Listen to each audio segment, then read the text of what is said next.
งานโดยนายพิชัยคงพิทักษ์คณะเกษตรมหาวิทยาลัยเชียงใหม่หมายเลขโทรศัพท์053944030ขอเชิญทุกท่านติดตามรับฟังได้ณบัดนี้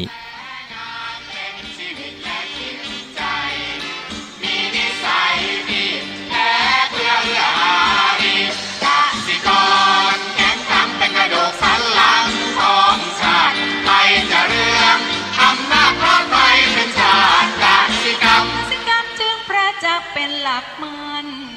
อาชีพสำคัญผู้ไทยวิไลศรีใครจะเข้มใครจะแข็งแรงทวีสวัสดีครับท่านผู้ฟังพบกับรายการความเข้าใจในธรรมวันนี้จะพูดถึงเรื่องมรรคแปดและก่อนเข้าสู่มรรคแปดก็ขอพูดย้อนกลับไปนิดนึงว่าเส้นทางสู่ความเข้าใจในธรรมนั้นมีอยู่เขาเรียก3ทางก็คือศึกษาคือปริยัติปฏิบัติคือการสร้างความเข้าใจและปฏิเวทคือผลที่เกิดขึ้นนะทีนี้ปกติแล้วเนี่ยการศึกษาของเรานั้นก็มักจะศึกษาโดยการที่คนทั่วไปเขามักจะฟังธรรมคือฟังธรรมะฟังพระธรรมเทศนาของพ่อแม่ครูบาอาจารย์เทศต่างๆทั้งหมดแล้วก็มาจากการอ่านหนังสือธรรมะต่างๆนะแล้วก็พวกนิทานธรรมต่างๆก็มีแล้วก็ถัดมาก็คือการศึกษาในห้องเรียนในวิชาพระพุทธศาสนาที่เขามีการสอนแล้วก็ถัดมาก็คือการอ่านพระไตรปิฎกอันนี้ค่อนข้างที่จะใช้เวลามากและทำความเข้าใจพอสมควรถึงจะรู้แก่นแท้ของความจริงทีนี้ว่าเรานั้นมีเวลาอันจำกัดในการศึกษาเพราะว่าการศึกษาอย่างสร้างความเข้าใจที่แท้จริงมันต้องมีทั้งเขาเรียกว่าปริยัติปฏิบัตินี่มันเข้าใจก็ต้องปฏิบัตินี่แหละจะสร้างความเข้าใจที่ถูกต้องมากขึ้นเราเองถ้าเป็นปกติคนส่วนใหญ่เนี่ยก็มักจะใส่ใจเรื่องของถ้าพูดถึงธรรมะเนี่ยก็มักใส่ใจเรื่องของการศึกษาฟังธรรมต่างๆเหล่านี้แต่ใครจะใส่ใจที่แท้จริงก็ต้องเข้าสู่การปฏิบัตินั้นถือว่าเป็นทางที่ทำให้เราเกิดความเข้าใจที่สมบูรณ์แบบและทีนี้บางครั้งการที่เราจะปฏิบัติเนี่ยมันต้องได้หลักการที่ถูกต้องได้ครูพ่อแม่ครูบาอาจารย์ที่ดีนะแต่ณวันนี้ก็มีก็ต้องเลือกนะการที่เราจะเข้าหาพ่อแม่ครูบาอาจารย์ต้องเลือกองค์ไหนเป็นอย่างไรนะแล้วก็หนังสือก็เช่นกันต้องเลือกเหมือนกันผู้เขียนเป็นใครยังไงแล้วก็บางทีการที่เราจะเข้าหาแหล่งความรู้บางทีมันก็มีเขาเรียกว่ามันความจริงก็บอกความจริงนั้นมันไม่ค่อยหวานหูเท่าไหร่นะมันไม่ค่อยลื่นลมนะมันมีแต่เนื้อของมันเลยนะเป็นยังไงแต่ที่บางครั้งไม่ว่าการเขียนการเทศนาต่างๆก็มักจะต้องมีเขาเรียกความลื่นลมความสบายคือการสร้างความสบายให้กับผู้ฟังหรือผู้ศึกษาทีนี้กรณีเหล่านี้มันก็เหมือนกับว่าทำให้ผู้ศึกษานั้นก็ชอบอะไรที่สบายฟังดีลื่นหูอ่านสบายหนังสืออ่านดีนำไปนู่นไปนี่ทีนี้มันก็มันหลงกลายเป็นหลงบางเรื่องนะ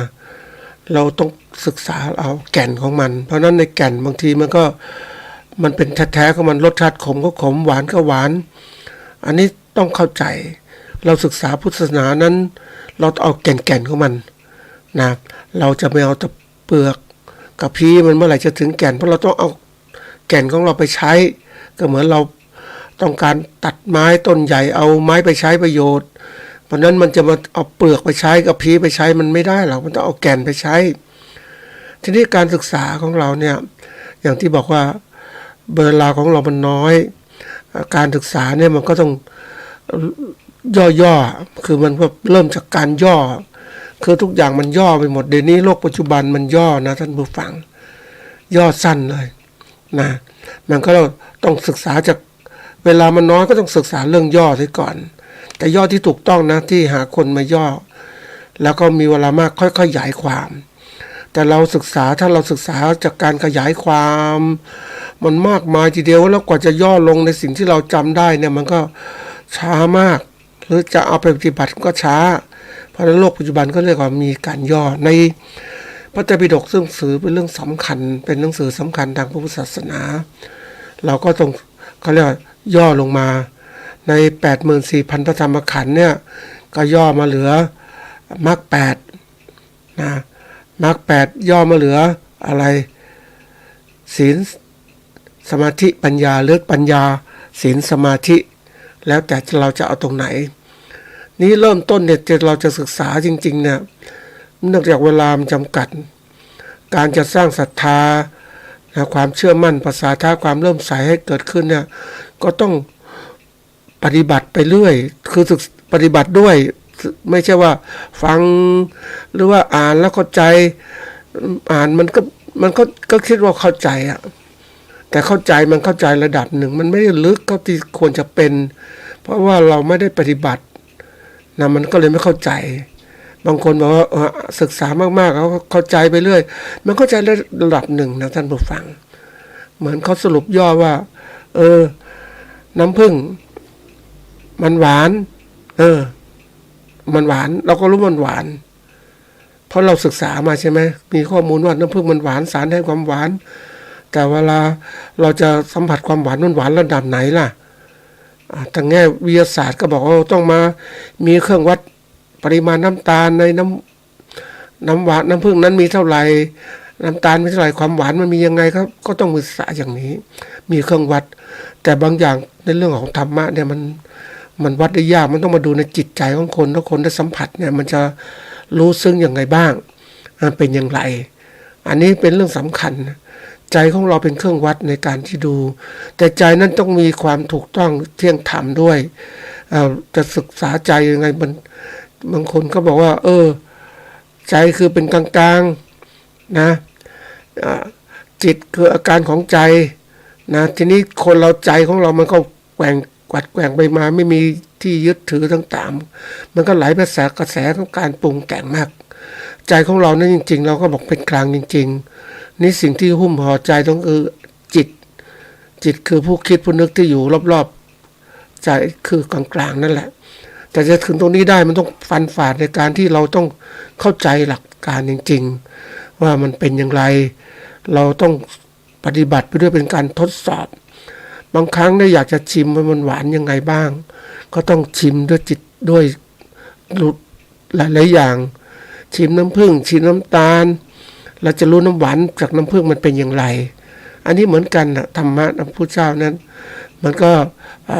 ต้องมาย่อยสลายที่นี้ที่ว่าย่อตรงนี้มาเพราะว่ามันอยู่ที่ว่าปัญญาศีลสมาธิค่อนข้างง่ายหน่อยนะแล้วก็ทำตรงนี้ให้ได้ก่อนทีนี้มันศึกษาจะย้อนให้มันเกิดความศรัทธาภาษาทะความเริ่มใสต่างๆที่เกิดขึ้นเนี่ยก็ต้องเข้าใจคนส่วนใหญ่เวลาศึกษาธรรมะก็ได้จากการฟังธรรมนะพระธรรมเทศนา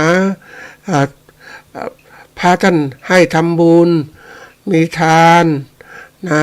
การสละบันสิ่งของต่างๆรักษาศีลเจริญภาวนาทีนี้คนส่วนใหญ่ก็มักจะเอาแค่เบื้องต้นแล้วละเอาทานศีลมาระดับหนึ่งละมันจะไม่ครบศีล5ก็เอามาระดับหนึ่งภาวนานี่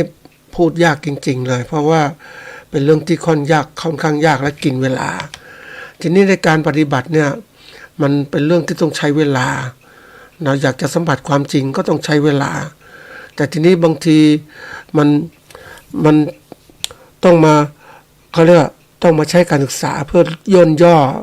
เพราะบางอย่างจากการที่สัมผัสอย่างเดียวมันกว่าจะถึงก็ยากเพราะนั้นการมาศึกษาซะก่อนว่ามันเป็นยังไงบ้างในการที่เขาเรียกเราจะมาปฏิบัติในการเข้าถึงธรรมเนี่ยมันก็ต้องมาเขาเรียกว่ามา สัมผัสกับความเรียกความเป็นจริงที่เกิดขึ้นทีนี้บางทีมันเวลามันน้อยท่านผู้ฟังเราก็ควรจะต้องมาเขาเรียกว่ามาศึกษาด้วยการอ่านเขาบอกการศึกษาด้วยการที่ว่าปริยัติเนี่ยมันเป็นสิ่งที่เริ่มต้นนะมันก็มีส่วนละเพราะว่าย่นย่อในการที่จะไปศึกษาความจริงจากการบัตรมันก็ค่อนข้างจะยากนะเพราะต้องใช้เวลาในการปฏิบัติมากเพราะนั้นแนวทางที่คนส่วนใหญ่ชอบก็คือเรื่องของการศึกษาที่นี้การศึกษาถ้าศึกษาโดยไม่ปฏิบัติมันก็จะหลงไปมันก็กลายเป็นว่าเขาเรียกมีแบกคัมภีร์แล้วก็ไม่ปฏิบัติเพราะนั้นบางคนอย่างชอบอ่านหนังสือก็มันดูแล้วมันอ่านนะท่านผู้ฟังยิ่งหนังสือแปลมีบาลีและคำขยายความต่างๆแปลมันเนี่ยน่าเลื่อมใสมากการที่พระครูบาอาจารย์ท่านในแนวทางบางอย่างท่านก็มาเอาคำพวกนี้มาเขาเรียกว่ามาแปลให้เกิดความเลื่อมใสในคำสอนพระเจ้าอันนี้ก็สร้างความเลื่อมใสเกิดขึ้นแต่ทีนี้ในสายปฏิบัติเนี่ยมันไม่ใช่อย่างนั้นมันก็พูดในปฏิบัติเลยนะมันก็ค่อนข้างจะมันลงได้ยากถ้าคนไม่มีศรัทธาที่มากพร้อมก็ลงได้ยากก็ทุกคนชอบความเลื่อมใสไปก่อนเอาทีละน้อยไม่เข้มงวดเกินไปนะแต่ทางปฏิบัติมันเข้มงวดเอาจริงเอาจังมันถึงจะเกิดผลเกิดขึ้นเพราะนั้นในทางที่มีการสร้างความเข้าใจก็ถึงปริยัติปฏิบัติคนก็ชอบอย่างนั้นศึกษาแล้วบางทีมันศึกษาไปแล้วก็บอกเริ่มใสบางทีอ่านมันก็อิ่มเอิบนะท่านผู้ฟังธรรมพระพุทธเจ้าเนี่ยมันเป็นของจริงอ่านด้วยทำความเข้าใจพวกมันสุขอิ่มเอิบต่างๆแต่ว่ามันเป็นเรื่องของการที่เขาเรียกว่าได้สัมผัสจินตนาการเรื่องที่อ่านนั้นก็สร้างความเริ่มใสศรัทธามันก็เป็นตัวสำคัญตัวหนึ่งละที่จะดึงทีนี้ในการอ่านก็ต้องเลือกเหมือนกันนะท่านผู้ฟังว่าถ้าเรามาติดกับความเริ่มใสอย่างนี้ด้วยการตีความแล้วเข้าใจตีความหมายที่บาลีเป็นภาษาไทยก็เข้าใจก็คิดว่าเข้าใจแต่เข้าใจนั้นมันไม่ใช่ของจริงมันเป็นเรื่องของการทำใจให้เข้าใจเหมือนวิปัสสนาเนี่ยถ้าเราไม่มีพลังจิตที่มากพอแล้วก็มันค่อนข้างจะเป็นวิปัสสนึกเขาก็นึกไปเรื่อยเขาเรียกปัญญาเขาก็ทำปัญญาสมาธิอ่อนก็มาพิจารณาปัญญามันอ่อนมันไม่เหมือนกับสมถะวิปัสสนาซึ่งเอาพลังจิตที่มากสะสมพลังจิตมากเขาก็มาพิจารณาไตรลักษณ์ร่างกายด้วยไตรลักษณ์มันก็จะเห็นของจริงมันใช้พลังมันเห็นของจริงมันไม่ต้องพูดแล้วมันเข้าใจแล้วทีนี้มาถึงว่าวันนี้มันย่อก็จะพูดถึงย่อของการศึกษาที่ก่อนเราคงจะอ่านพระไตรปิฎกก็มีเวลาก็อ่านเดี๋ยวนี้กรมการศึกษาก็พิมพ์พระไตรปิฎกฉบับย่อนะ45 เล่มก็เหลือเล่มเดียวนี่แหละนะทีนี้พระไตรปิฎกก็มีผู้แปลหลายอย่างมากหลายท่านนะแต่ก่อนก็มีพระที่บทเก่งๆก็มาแปลพระไตรปิฎกก็เขียนมานะเป็นหนังสือพระไตรปิฎกโดยมีผู้แปลอย่างนี้ตอนหลังๆก็มีการแปลมาโดยกรมการศาสนาซึ่งก็ต้องดูเวลาเราเลือกหนังสือพระไตรปิฎกเนี่ยก็ต้องดูว่าชุดไหนอย่างไรที่จะทำความเข้าใจให้ดีขึ้นเพราะว่าถ้าขึ้นอยู่ผู้แปลถ้าผู้แปลไม่ลึกซึ้งพอเนี่ยมันก็ลำบากเหมือนกันนะผู้ศึกษาเพราะนั้นก็บอกว่าการเลือกตำรับตำรานี่สำคัญพระไตรปิฎกก็ต้องเลือกเหมือนกันนะท่านผู้ฟังเพราะว่าบางคนแล้วแต่ผู้แปลแต่เราต้องดูนะที่ผู้แปลที่ดีๆอย่างกรมการศาสนาที่ให้ถูกต้องมากขึ้นเพราะมีหลายคนช่วยกันทำนะทีนี้วันนี้ก็จะพูดถึงว่าถ้าจะพูดพระไตรปิฎกมันคงจะยาวนะท่านผู้ฟังบางคนที่เคยสัมผัสได้เคยคุยกับเขาเนี่ยอ่านพระไตรปิฎกถึง8 เที่ยวอ่านแล้วอ่านอีกเขาก็พูดให้ฟังว่ามันมีความสุขมาก อ่าน8เที่ยวท่านผู้ฟังอ่านเสร็จก็เอาหนังสือพระไตรปิฎก45เล่มไปบริจาคตามวัดต่างๆแล้วก็ซื้อมาใหม่อ่านอีกก็เลยถามว่ามันหนังดียังไงทำไมคุณถึงอ่านอย่างนั้นเขาก็พูดว่ามันเหมือนกับโอ้ยนิยายที่ดีมาอ่านแล้วไม่อยากจะวางนะท่านผู้ฟังเนี่ยความที่ผู้อ่านศึกษาพระไตรปิฎกอ่านแล้วมันมีความสุขระลึกถึงตามคำสอนพระเจ้าระลึกถึงแล้วก็มันยิ่งกว่านิยายพูดอย่างนั้นอ่านแล้วมันมีโอ้ทางพระธรรมอภิธรรมเนี่ยจะมีเรื่องมีราวต่างๆโอ้มันสนุกนะวินัยพระวินัยก็เหมือนกันเขาก็เล่าให้ฟังว่ามันสุดยอดจริงๆแต่ทีนี้การที่จะมาดูตรงนั้นมันก็อาศัยเวลา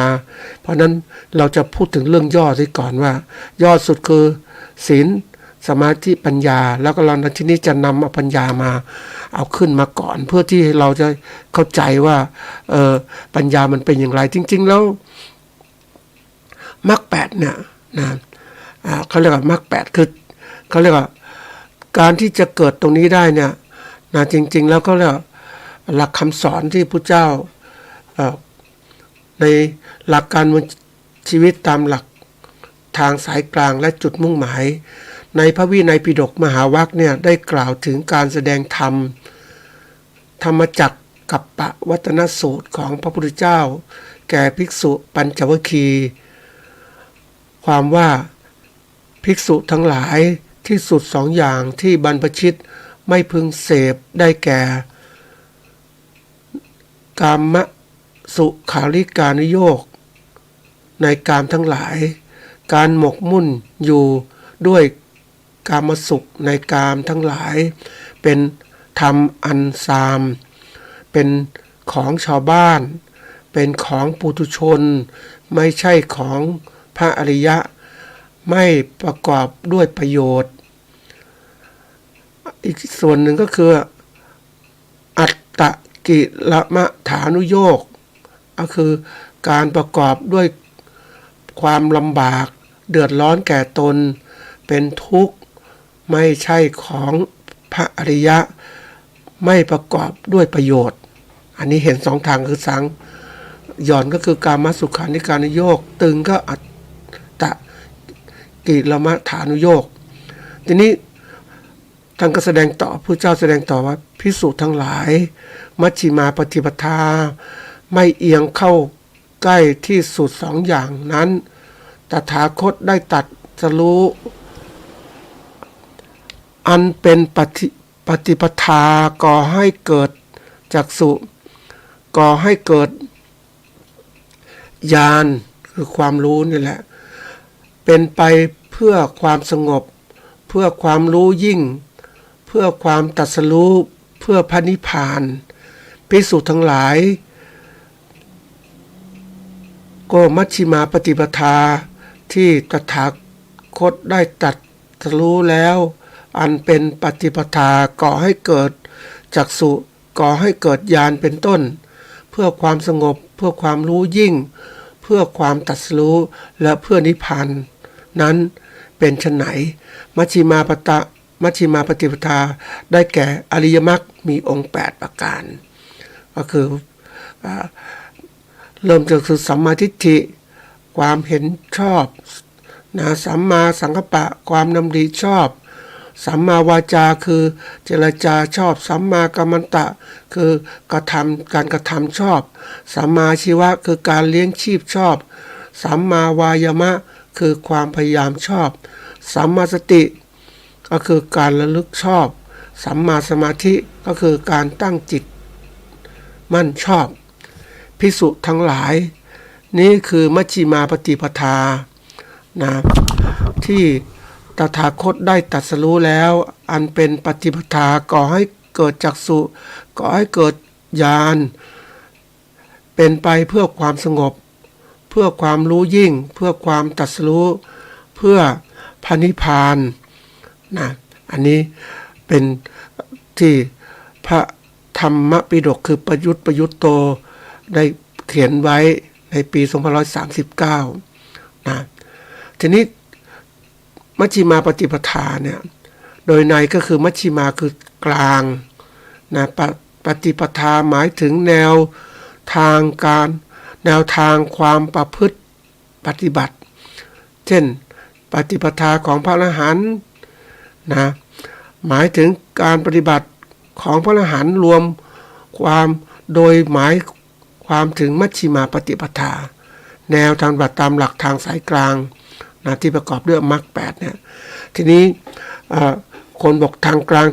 งนะก็หลวงปู่มั่นท่านก็พูดถึงเรื่องตรงนี้ว่าคือทางแห่งความพอดีนี้พอดีเนี่ยการปฏิบัติก็ต้องดูเหมือนกันตีความพอดีเนี่ยพอดีอย่างไรพอดีของเดี๋ยวนี้ใครชอบใช้มากที่สุดเลือกแยะไปหมดพอดีพอเพียงแล้วแต่นี้พอดีเนี่ยมันพอดีตามระดับของคนอย่างโสดาบันก็จะมีมรรค8ระดับ1สกทาคาก็สูงขึ้นมรรค8ก็ละเอียดมากขึ้นอย่างนี้อันนี้คือส่วนสำคัญเป็นเรื่องว่าการปฏิบัติในเรื่องเหล่านี้มันจะละเอียดมากขึ้นเหมือนก็ว่า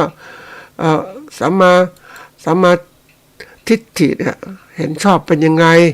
นะมันก็ต้องละเอียดเข้าไปอีกแล้วเราก็ชอบเบื้องต้นจริงๆไอ้ตรงคำว่าชอบเนี่ยมันมีความหมายมากนะท่านผู้ฟังต้องตีความถ้าเราคนปฏิบัติบางทีชอบใจชอบก็ถือว่าชอบแล้วแต่ความจริงคำว่าชอบเนี่ยเป็นคำกริยาเพราะว่าพอใจถูกต้องเหมาะถูกใจถูกกันมีสิทธิ์เนี่ยชอบเนี่ยมันแล้วแต่คนจะแปลนะ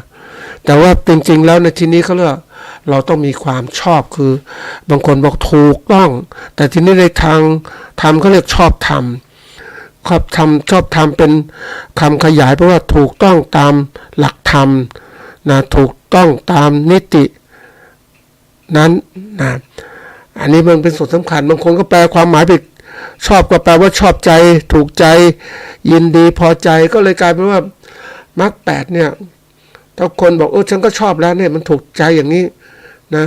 อย่างที่บอกว่าแปลมรรค8แปลว่าสามัญทีเห็นชอบอะไรบางทีย่อเห็นชอบที่นี่คือเห็นชอบในยสัตสีใช่ไหมละเอียดเข้าไปอีกเพราะฉะนั้นไอ้กรณีที่เราศึกษาตรงนี้มันต้องละเอียดมากขึ้นต้องอ่านให้มันมากขึ้นมันจะเข้าสู่ความเข้าใจระดับหนึ่งเนาะแต่ถ้าเราปฏิบัติตามเนี่ยมันจะถึงทันทีเลยนะอันนี้เป็นเรื่องที่สำคัญมากบางทีแล้วการที่การบอกว่าทางพอดี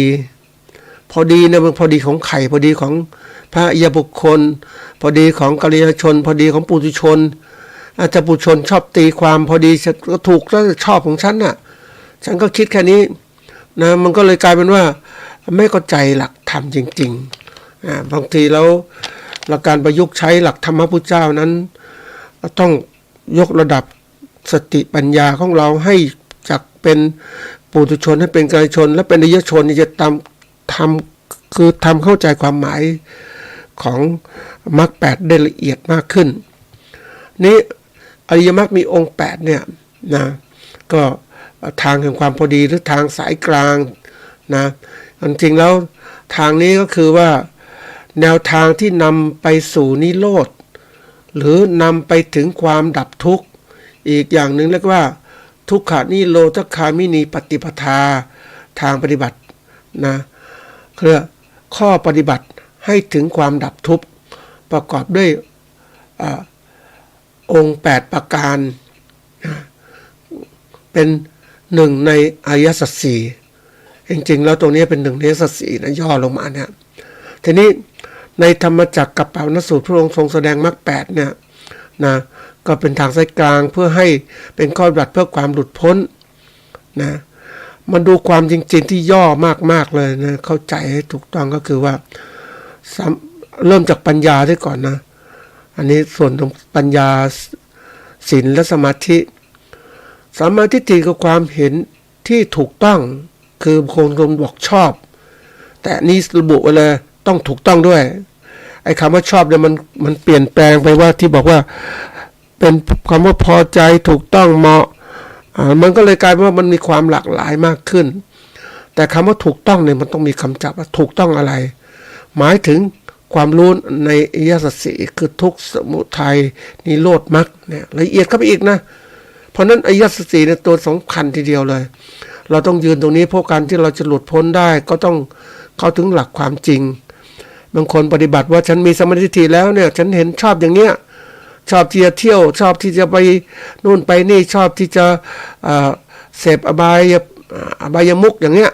มันก็เป็นชอบของเขาอะแต่ที่บอกว่าเราต้องอยู่ในการทำความหมายที่ถูกต้องไว้ก่อนเพราะว่าคือเข้าใจความถูกต้องความเข้าใจสำคัญมากเลยนั้นถ้าเราปฏิบัติมันจะถึงอันที่สองคือสัมมาสังกัปปะก็คือความคิดที่ถูกต้องมันดำริแล้วมันเห็นแล้วเนี่ยมันก็มาดำริคือคิดที่ถูกต้องแล้วดำริหมายความคิดในการออกจากกามออกคือความไม่พยาบาทความไม่เบียดเบียนเนี่ยอันนี้เริ่มตรงนี้ก่อนคือจากตัวเราแล้วออกไปสู่ข้างนอกก็คือเราต้องออกจากกามให้ได้คือเรากามเนี่ยก็คือที่บอกว่าความใคร่สัมผัสนะทุกๆอย่างที่เข้ามาทางตาหูจมูกลิ้นกายใจของเรานั้นมันทำให้เรานั้นคือได้เหมือนกับว่าได้สัมผัสอะสัมผัสทุกอย่างก็เกิดเป็นอารมณ์ใช่ไหมอารมณ์ก็เกิดการปรุงแต่งเกิดขึ้นเป็นเวทนามันก็ติดกับกามเหล่านี้มันเป็นของที่ว่าของมันสวนทางกับการปฏิบัติเพื่อความพ้นทุกข์เพราะว่าถ้าเราติดกับกามมากๆเนี่ยมันเหมือนกับว่ามันก็ต้องเสพกามบ่อยๆกามในที่นี้มันความใคร่สัมผัสได้ยินเสียงนักดนตรีอย่างเนี้ยไปเห็นเขาพวกที่เขาชอบดนตรีมันโหมันสะใจนักร้องก็เรียนดนตรีโอ้ยมันรู้สึกมันสุขใจได้ฟังได้ยินได้ฟังได้เห็นเนี่ยมันเวลานักดนตรีไปก็พวกที่เป็นแฟนคลับต่างๆก็ไปติดอกติดใจมันก็เป็นเรื่องที่ว่าเป็นการปรุงแต่งที่เกิดขึ้นนั่นแหละจริงๆแล้วมันไม่มีอะไรถ้าเรารู้จากนี้ปุ๊บคือเข้าถึงความจริงปุ๊บมันจะวางได้แต่คนไม่ถึงความจริงก็ติดกับกามเหล่านี้ไปเพราะฉะนั้นมันอันตรายนะแต่ติดพยาบาทความไม่เบียดเบียนนะอันนี้สำคัญมากนะท่านผู้ฟังนะทีนี้อันที่สามคือสัมมาวาจาวาจาที่ถูกต้องก็หมายถึงการเว้นจากการพูดเท็จหยาบส่อเสียดเพ้อเจ้อต่างๆนะพูดไม่จริงเนี่ยนะพูดคำหยาบพูดส่อเสียดพูดเพ้อเจ้อคือมันต้องรู้ว่าจะพูดยังไงนะบางทีเพ้อเจ้อนี่พูดคือไม่เป็นประโยชน์เพ้อเจ้อนี่มันเป็นความหมายเยอะนะท่านผู้ฟังคือจริงๆอาจจะพูดจริงก็ได้แต่พูดเหมือนกับว่าไปพูดกับคนที่เขาไม่รู้อะไรเลยไม่ควรจะพูดไม่เกิดประโยชน์เพราะนั้นพ่อแม่ครูบาอาจารย์ที่ท่านรู้ทำแล้วเนี่ยท่านก็ไม่พูดด้วยเจตสงบนิ่งนอกจากถามท่านจะบอกท่านจะพูดมีอะไรบางอย่างท่านก็เมตตาให้สอนเราคือความจริงให้เราเข้าสัมผัสแต่จะพูดลึกซึ้งก็ไม่ได้เพราะว่าตัวผู้ฟังเองยังไม่รู้อย่างเนี้ยก็เปล่าประโยชน์เพราะนั้นท่านก็เก็บในสิ่งที่จะควรพูดอะไรควรพูดเหมือนพระพุทธเจ้านะท่านผู้ฟังท่านจะสอนปัจจวัคคีย์เนี่ยในธรรมจักรกัปปวนสูตรเนี่ยก็เป็นเรื่องที่ว่ามันจะต้องพร้อมแหละนะต้องพร้อมฟังเนี่ยแล้วก็เข้าใจนะอันถัดมาคือข้อที่สี่คือสัมมากัมมันตะคือปฏิบัติที่ถูกต้องนะหมายถึงเจตนาละเว้นการฆ่าการเอาของที่เจ้าของไม่ได้ให้การประพฤติผิดในกามอย่างเนี้ยนะอันนี้เป็นส่วนที่เป็นเหมือนกับที่ถูกต้องก็เป็นศีลนั่นแหละนะสัมมาวาจาก็เป็นศีลอันนี้ก็เป็นศีลนะอันถัดมาคือสัมมาอาชีวะคือการหาเลี้ยงชีพที่ถูกต้องหมายถึงการเว้นจากมิจฉาชีพอันนี้ก็เป็นศีลอีกนะสัมมาวายามะข้อที่6สัมมายามะความเพียรที่ถูกต้องหมายถึงสัมมาประธาน4เพียรพยายามป้องกันอกุศลที่ยังไม่เกิดนะแล้วก็ละอกุศลที่เกิดขึ้นแล้วแล้วก็ทำกุศลที่ยังไม่เกิดแล้วก็ดำรงรักษากุศลที่เกิดขึ้นแล้วนะอันนี้สำคัญนะท่านผู้ฟังเวลาที่เราเพียรพยายามอะไรก็ตามมันก็มีต้องหมายถึงสัมมาประธาน4นี่แหละ เพียรระวังเพียรกำจัดเพียรปฏิบัติเพียรรักษานะเพียรระวังก็ระวังไม่ให้กุศลอกุศลมันเกิดขึ้นละอกุศลแล้วก็ทำกุศลให้ที่ยังไม่เกิดให้เกิดขึ้นแล้วก็ดำรงรักษากุศลที่เกิดขึ้นแล้วให้ยังคงอยู่ต่อไปเป็นเรื่องที่สำคัญมากเพราะว่าถ้าเราไม่ทำกุศลเนี่ยนะคุณงามความดีเนี่ยอกุศลก็จะแทรกมันธรรมชาติของมันอย่างนั้นแหละเพราะอกุศลมันง่ายในการที่จะเข้าสู่จิตใจเราเนี่ยเพราะนั้นด้วยการเราปฏิบัติธรรมก็คือสร้างกุศลเนี่ยมันเป็นเรื่องสนกระแสของเขาเรียกทางจิตใจทางกิเลสตัณหามันพาไปมันง่ายอ่ะมันต้องทวนเหมือนกับพูดตรงๆว่าเราเดินขึ้นเขาอ่ะเดินขึ้นเขาก็เหนื่อยใช่ไหมก็เดินจะทำความดีมันเป็นอย่างนั้นแต่ถ้าเดินลงเขาเหมือนกับเราทำตามใจของเราตามกิเลสตัณหาพาไปมันก็ง่ายความชั่วมันง่ายในการทำเนี่ยไม่ต้องคิดอะไรแต่การที่จะทำดีเนี่ยมันต้องคิดละเอียดมันประการแรกไม่ให้ทำชั่วเบียดเบียนคนอื่นมันก็ทำดีนะอันนี้เป็นสิ่งสำคัญนะท่านผู้ฟังอันนี้ก็สัมมาวายามะก็คือนี่อยู่ในศีลนี่แหละนะทีนี้มาสูงปัญญาสัมมาสติเนี่ยการมีสติที่ถูกต้องหมายถึงสติปัฏฐานสี่สติปัฏฐานก็คือที่ตั้งของจิตของเราเนี่ยนะมีสี่อย่างก็คือกายเวทนาจิตและธรรมด้วยธรรมะนะกายของเราเป็นยังไงบ้างพิจารณาตรงนี้เป็นที่ตั้งสติของเราสติเป็นความระลึกได้ระลึกมีสติระลึกนะสัมปชัญญะความรู้ตัวเราพิจารณาพวกนี้ตัวสำคัญการฝึกสติเนี่ยนะให้มันเกิดเขาเรียกเกิดเป็นสมาธินะมีสติคือมันเหมือนกับว่าการมีเครื่องระลึกเนี่ยเป็นที่พิจารณาต่างๆเป็นที่ตั้งของจิตพอเราจิตไปพิจารณาเรื่องอื่นๆมันก็ฟุ้งไปต่างๆมันมีสติเป็นตัวจดจ่อให้มาอยู่กับกายเวทนาจิตธรรมของเราเนี่ยนะทีนี้ในข้อที่8ก็คือสัมมาสมาธิการมีสมาธิที่ถูกต้องหมายถึงฌานสี่นะสมาธิเนี่ยมันความหมายของสมาธิเนี่ยสมาธิถูกต้องคำว่าสมาธิคือความมีจิตใจตั้งมั่นอยู่ในอารมณ์เดียวเนี่ยมันก็ต้องมีเรียกว่าระดับเขาเรียกว่าสมาธิคณิกะสมาธิชั่วแวบว่าเท่านั้นเองอุปจารสมาธิที่ยาวหน่อยนะครับแล้วก็หายไปแล้วก็เกิดขึ้นมาใหม่อย่างเนี้ยตัว3ก็คืออัปปนาสมาธิที่แนบแน่นทีนี้คณิกะสมาธิกับอุปจารสมาธิมันอยู่ขั้นต้นก็คืออยู่ในรูปฌานคือฌานที่ต้องใส่รูปของเราเนี่ยนะก็ฌานเนี่ยแปลว่านะฌานคือสภาวะจิตที่สงบนิ่งจากการเพ่งอารมณ์ของเราเนี่ยคำว่าอารมณ์เนี่ยอารมณ์ที่เป็นหนึ่งอารมณ์สมาธิเป็นหนึ่งเมื่อเราเพ่งทำสมาธิของเราเนี่ยอารมณ์ที่เป็นหนึ่งของเรานะทีนี้อารมณ์ที่เป็นหนึ่งมันมีความเข้มมากขึ้นนะมันเป็นฌานสี่เนี่ยปกติฌานเนี่ยประกอบด้วยอะไรบ้างวิตกวิจารปิติสุขเอกคตาลมเอกคตาคือลมเป็นหนึ่งนะทีนี้ในฌานหนึ่งแล้วนะมันประกอบไป5ตัวเนี่ยฌาน2ก็คือประกอบด้วยนะวิตกวิจารหายไปก็ประกอบด้วยปิติสุขเอกคตาลมฌาน3นะประกอบด้วยสุขกับเอกคตาลมฌาน4มีสุขหายไปแล้วก็มีอุเบกขากับเอกคตาลมทีนี้ฌานที่ถูกต้องเนี่ยเวลาทำสมาธิสัมมาสมาธิมันต้องถูกต้องถึงฌานนี้นะฌานนี้เนี่ยฌาน4สำคัญมากเพราะว่ามันเป็นฌานที่จะเข้าสู่วิปัสสนาส่วนฌาน5ฌาน6ฌาน7ฌาน8เป็นอรูปฌานนะคือภาวะจิตซึ่งสงบนิ่งจากการเพ่งอารมณ์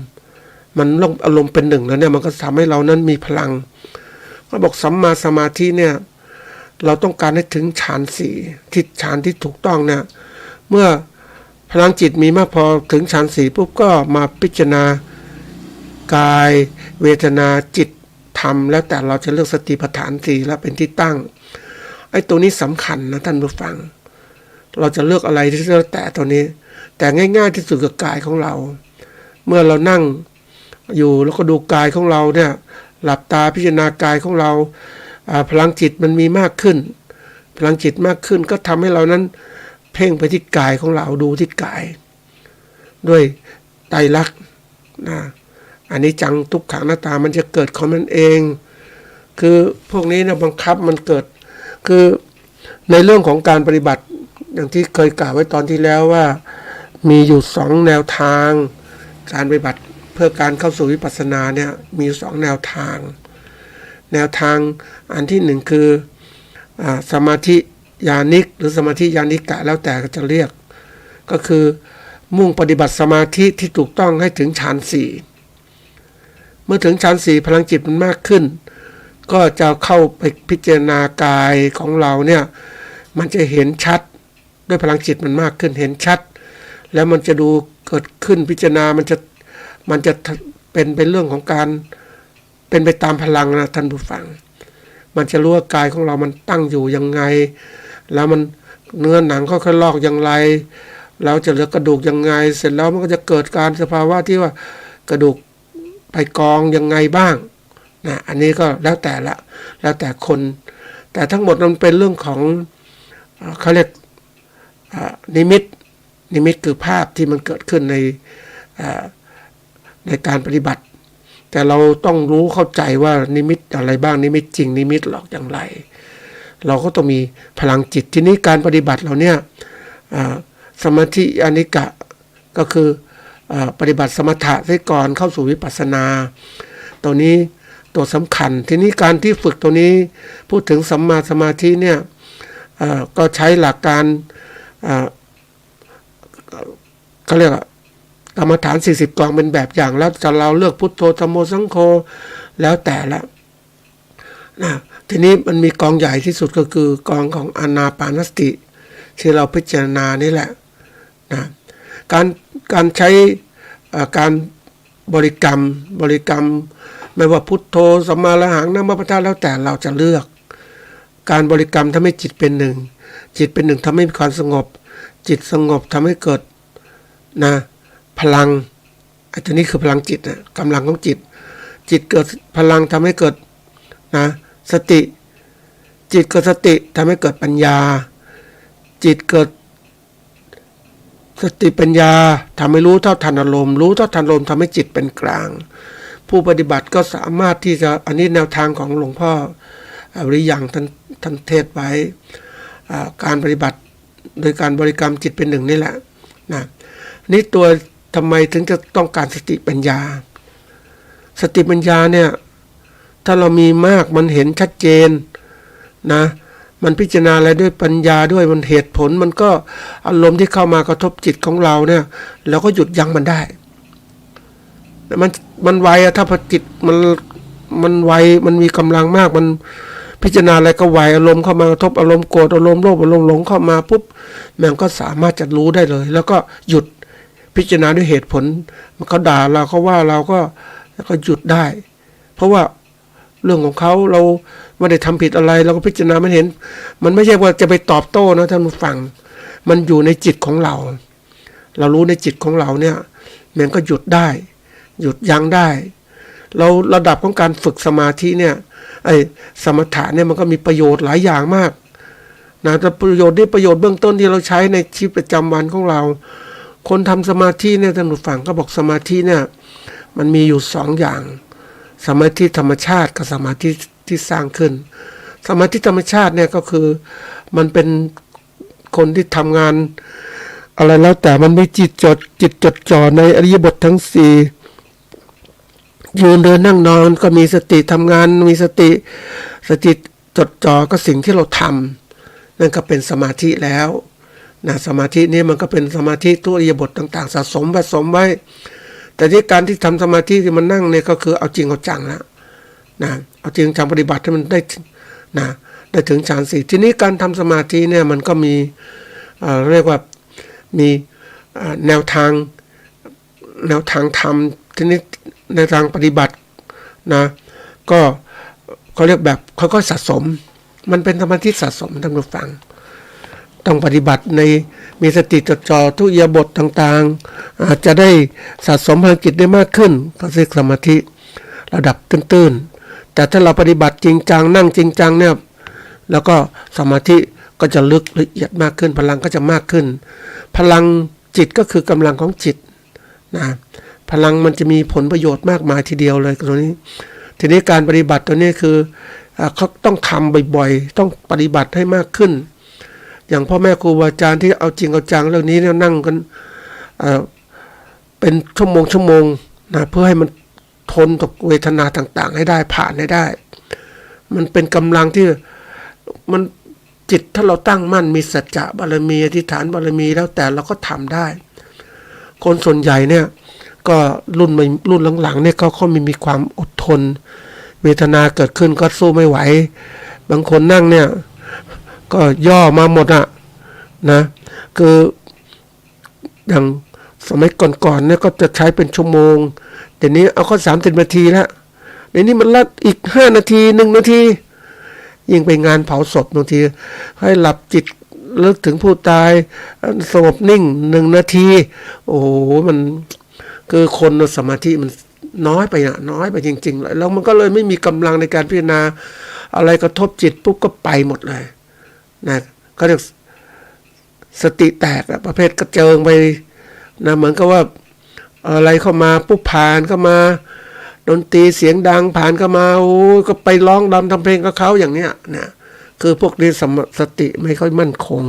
เพราะฉะนั้นต้องจำเป็นที่ต้องฝึกตรงนี้การมีสติถูกต้องการมีสมาธิถูกต้องทีนี้มาถึงอีกส่วนหนึ่งการที่การทำสมาธิญาณิกะเนี่ยถือเป็นเรื่องสำคัญนะเพราะเราต้องมีพลังจิตที่มากพอในการที่เข้าสู่วิปัสสนา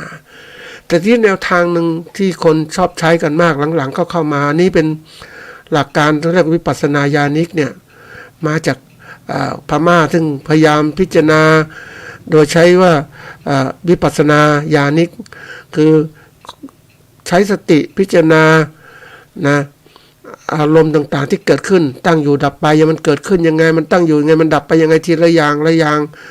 ยืนเดินนั่งนอนก็พิจารณาอย่างนี้ไปเรื่อยๆคือทำโดยการที่ว่าสะสมไปเรื่อยๆสะสมในการทำสติรู้ตัวทั่วพร้อมต่างๆทีนี้มันก็ต้องทำนานต้องทำทีนี้ทำแล้วเพื่อให้อยู่อารมณ์เดียวนั่นแหละและวิปัสสนาทีนี้การทำแบบนี้มันก็ต้องมีครูบาอาจารย์อยู่ด้วยเพราะว่าบางทีการปฏิบัติวิปัสสนาเนี่ยการเข้าสู่ความรู้แจ้งเห็นจริงเนี่ยมันค่อยๆใช้ปัญญาเขาเรียกปัญญาอบรมไปเรื่อยเขาพิจารณาไปมันก็ค่อนข้างจะเขาเรียกว่ามันใกล้ๆกับวิปัสสนึกเหมือนกันนึกนู่นนึกนี่ไปพิจารณาไปทีนี้มันต้องตัดมาสู่ในสิ่งที่เราพิจารณาเรื่องใดเรื่องหนึ่งที่เราเจาะจงตรงนั้นว่าอารมณ์นี้มันเกิดขึ้นตั้งอยู่ดับไปยังไงมันเกิดขึ้นยังไงมันตั้งอยู่ไปดับไปยังไงทีนี้มันฝึกอีแบบนี้มันก็เรื่องฝึกแบบสบายๆแต่สมาธิญาณิกะค่อนข้างจะต้องเอาจริงเอาจังแล้ววิปัสสนาเนี่ยต้องอาศัยจริงๆว่าความรู้แจ้งจริงต้องเกิดขึ้นจากสิ่งเหล่านี้คือทำด้วยพลังที่มากพอมันจะเห็นเหมือนเราทำงานต้องสงบนิ่งเราส่องขยายต่างๆเนี่ยเราเห็นต้องการหนาวจริงมันก็เหมือนเราเนี่ยมีแว่นขยายนะท่านผู้ฟังแว่นขยายมองสิ่งเล็กๆให้เห็นได้ก็ต้องแว่นตรงนั้นก็ต้องมีแว่นกำลังขยายที่สูงนะแล้วก็ต่อไปที่เราต้องการเห็นตรงนั้นนะมันจะละเอียดมากขึ้นมันก็เหมือนอย่างนี้แหละจิตใจของคนเรานั้นเนี่ยถ้าเราฝึกมันก็จะเห็นมันเองเพราะนั้นการที่เราจะต้องฝึกตัวนี้ก็ต้องทำสมาธิให้มากขึ้นนะเราก็ต้องถึงฌาน4นี่แหละนี่การปฏิบัติเนี่ยมันเป็นเรื่องความเข้าใจตรงนี้มันเรื่องยากเหมือนกันนะท่านผู้ฟังเราถ้าคนไม่ฝึกเนี่ย นะในตรงนี้ก็เรียกว่าในจุลเวทัลสูตรพระพุทธเจ้าทรงจัดสัมมาวาจาสัมมากัมมันตะสัมมาชีวะเข้าในศีลขันธ์และทรงจัดสัมมาวายามะสัมมาสติสัมมาสมาธิเนี่ย